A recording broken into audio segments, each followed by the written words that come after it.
Demak, navbatdagi videomiz hop, bugun mana maz muhamor haqida videolar orasida gapirardim. Alohida men yana bugun mana video chiqaraman. Ko'pchilik buni bilmayapti hali. Muhamor umuman o'zi kapsulasini ham hozir hali uncha e'tibor berishmayapti. Mana olgan odamlar biladi. Maz muhamor mana. Muhamor bu zaharli kuchli giyoh hisoblanadi aytganmiz. Buni men o'zi ko'p olib kiritira olmaganman-da, ko'p olib kelish qiyin bo'ldi boshida. Muhamorda nasoykalari ham bo'ladi. Xudo xolasa balkim ularni ham yo'lga qo'yamiz. Muhamorda kapsulasini olib keltirganman. Ko'rsatganman. Muhamor kapsula menimcha video chiqardim shekilli unga. Muhamor yo'q, hali chiqarmadimmi, to'g'risi o'zim ham eslolmayman. Muhamorda o'zini giyohlarini ham olib kelamiz, nasoykalarini olib kelamiz. Hali asta-sekinlik bilan odamlar bizda hali tushunmayapti-da. Uncha nimaligini. Bu zo'r narsa, bu qimmat ham, bu qimmat narsa hamda bu o'zi muhamor giyoh zomirot o'zi qimmat narsa. Demak, biz hozir maza haqida gaplashmoqchi. Biza juda zo'r narsa. Mana akanit, boligalov, omik va asidi 3 mazi. 4 ta maz haqida gapirganmiz. Asidi 3 maz. Akanit maz. Boligalov maz. Omik maz. 4 xil mazimiz bor-da hozir. Va bu 5-inchisi mana muhamor mazi haqida gaplashamiz. Bu ham va bizning tilimiz bor-ku bomba. Maz bu o'zi zo'r narsa. Endi men hozir plombasim buzgim kelmayapti. Uyda oddiy mazga o'xshagan maz, bu ham vosk aralashtiriladi bunga. Demak mana tarkibi masla, muhamor, masla, gvozika. Gvozika boyagi qalampir munchoq deymiz-ku biz. Masla растительное, vosk пчелиный. Xo'p, endi qarang. Bu nimaga qo'llanadi? Массовый ох, который активно используется как традиционно, как народная медицина, благодаря своим удивительным свойствам, натуральным свойствам. Buni qarang. Muhamorni qarang, современный meditsina ham tan oladi. Masalan, akanit bilan boligalov tan olmaydi-da. Современный meditsina haligacha tan olmaydi. Доказательства yo'q, u bu deydilar, lekin biz ko'ryapmiz effektini. Endi shunaqa. Bilasizlar-ku, lekin biz nima qilamiz? Rezultatga qarab ishlaymiz. Lekin muhamorni tan olgan. Bilmadim nimaga. Muhamor ham xuddi shunday iskitdan bor, akanit ham iskitdan bor.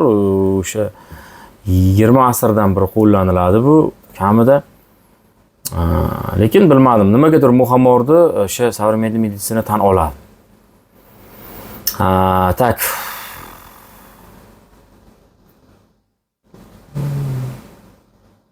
Ketdik. Лечебные свойства, обезболивание, yani og'riq qoldiruvchi. Balzam muhamor эффективно помогает устранить болевые ощущения различных происхождений.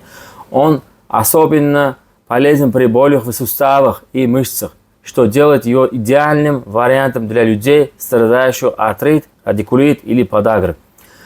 O'sha tushunlik, ya'ni o'sha bo'g'im og'riq kasalliklari bo'lgan radikulit, artrit, ham mushak kasalliklari bo'lgan odamlarda, ya'ni shish, podagr, shishadek o'shana holatlarda surtilsa yaxshi og'riq qoldiruvchi, yaxshi natija ko'rsatadi va shishlarni qaytaradi deydi. Endi qarang. Bitta narsani bilib olishingiz kerak. Bitta narsani yozishni tutmang. Xuddi o'sha akanit, boligalov mazlari kabi buni ham qo'llashni men tavsiya beraman o'sha onkologiyada. Chiridovat qilish uchun. Mana men aytamanki, doim masalan akanit, boligalov bilan ichishda, mazni surtishda umringizda oxirgacha o'lguncha qilasiz saraton bo'lgandan keyin. Uni iloji yo'q. Lekin nima aytaman sizga? Organizm o'rganib qolmaslik kerak o'sha narsaga. Ko'plar haligacha davom etadi. Bitta nimani olib oladi, o'shani surtaveradi, o'sha bilan yuraveradi, organizmni o'rgatadi. Men necha aytyapman, bitta u bilan bo'lmaydi. Chiridovat qiling, almashtiring. Tez almashtirish kerak. Organizmni chalg'itish kerak. Jinni qilish kerak. O'rganmasin u. Ya'ni o'sha saraton kasalligi siz qo'llayotgan narsaga trenirovka qilishni o'rganib oladi. Tushundingizmi? Chiniqib oladida u. O'sha dori bilan o'zini chiniqtirib olsa, agar kurashishdi, keyin u dori ta'sir qilmaydi. U chiniqib kurashishligi uchun nima qilish kerak bo'ladi? U doimiylik odamda ham xuddi shunday, masalan, bir ish qila olmayotgan odam doim bitta ishni agar siz o'shanga qaytaravering, o'sha odam o'sha ishni ustozi bo'lib ketadi. U kasallik ham xuddi shunday. Siz bitta narsani qo'llab o'rgansangiz, unga u nima bo'ladi? Trenirovanniy bo'lib qoladi-da, sizni qilayotgan dorisi ta'sir qilmay qo'yadi. Shuning uchun nima qilish kerak? Chiridavat qilish kerak. Bekorga aytmayman. Dam oldirish degan narsa shu uchun ham kerak bo'ladi. Aslida ham boshqasida. Demak, bu gap ana shu ishingizdan chiqmasin. Endi qarang, средства против новообразования, она назначается для лечения онкологических заболеваний. Hamma onkologik kasallikka qo'llaniladi bu. Zajivlение, yarani bitkazishga, tiklashda. Компания имеет способность активное заживление ушибов, ран, порезов, благодаря своим регенерациям. Qarang, o'sha yaralarda, tiklanishida, urilish, ko'karishlarda, keyin kesilishlarda tez tiklanuvchi xususiyatga ega. Tiklaydi, ya'ni tiklovchi xususiyatga ega. Средство назначается для лечения кожных заболеваний, повреждений. МАЗ рекомендуется при лечении таких состояний, как псориаз. Она помогает снизить зуд и шелушный конечность. Psoriaz, ekzema, hamma kasallik o'sha eshak yemi deb so'rasizlar, ana shunga zo'r qo'llaniladi bu. Terini qurib qolishi, har xil farqi yo'q. Shunaqa narsaga dermatit bilan hammasiga muhamor yaxshi. Zo'r ta'sir qiladi. Даже asidi uchmasdan ham zo'r. Inakda kimgadir qanday? Kimgadir asidi yaxshi tushadi, kimgadir muhamor. Shuning uchun nima qilish kerak? Chiridavat qilish kerak imkon qadar. Противовоспалительные действия. Масс снимает суставные боли, уменьшает отеки и воспалительный процесс при травмах или хронических заболеваниях, таких как варикозное расширение вен. Bu o'sha varikozga, aynan varikozga masalan Boligolov akanitlar ham qo'llaniladi, lekin mana bu yana ham zo'r effekt beradi deyilgan. Men tajribada bunaqa ko'p ko'rmadim-ku.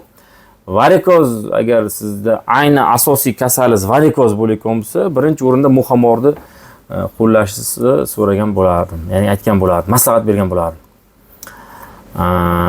Farqi yo'q, qanaqa darajasi bo'lsa ham varikoz surtilaveradi. Антибактерицидные свойства, благодаря своей способности бороться с бактериальными и грибковыми инфекциями, МАЗ прекрасно подходит для лечения кожных заболеваний, как экзема и гриб. Hozir aytib o'tdik. Bu narsalarni o'sha griboklarga, ekzemalarga, mana oyoqlarda griboklar bo'ladi-ku, qichib, ana shularga ham zo'r narsa bu.